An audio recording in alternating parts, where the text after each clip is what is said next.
Inspiration Station challenge this week is to make something that spins. So I'm going to show you 3 ways of connecting objects and making them spin.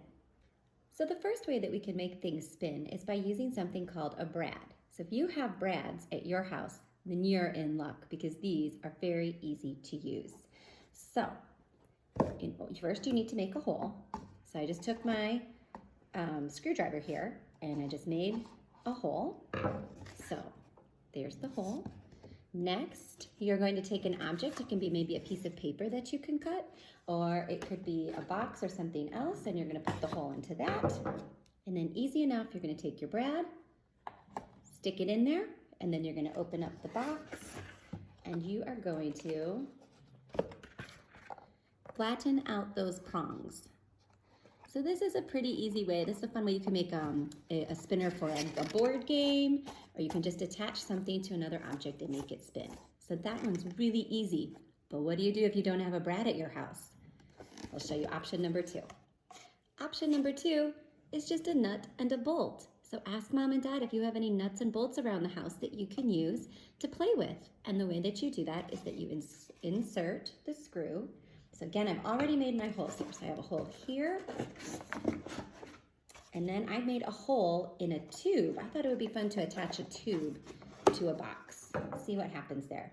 However, in order to get my screw into the middle of this long tube, I did have to sort of create an opening in the top. But here we go. We're going to drop the screw into there, and then into there. And then again, we have to open up our box, flip it around.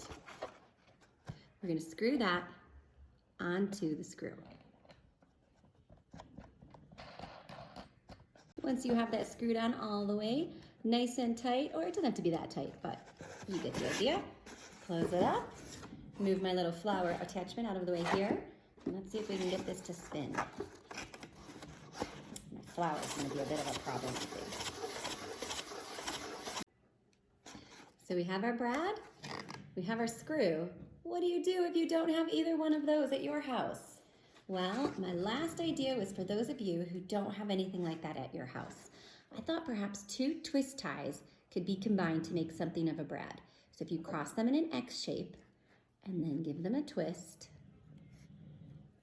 So you still have an X shape, but now they're attached. I thought you could put one end of your twist tie into a box or a tube or another piece of paper.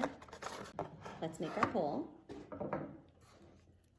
Take the twist tie brad creation and stick half of it into there. And then again, we're going to sort of separate those prongs so that they make it so the twist tie won't pop out of there. So see, they're flat up against the edge. And then we're going to take this half and we're going to stick it into our hole in our box. My hole is up here. Okay, we're going to take that twist tie, we're going to stick it in there. We are going to open up this box, which is getting pretty crazy and funky. And we're going to spread those 2 twist tie components apart so that they lay flat across the top. So it's flat across the top here, and it's flat across the bottom here. I'll stick that down a little bit more flat. Close up our box ends. Let's see if it spins. Oh, look at that. Twist tie brad to the rescue if you don't have anything like a brad or a nut or bolt at your house. So that's 3 different ways of making things spin. We have the brad. We have the nut and bolt.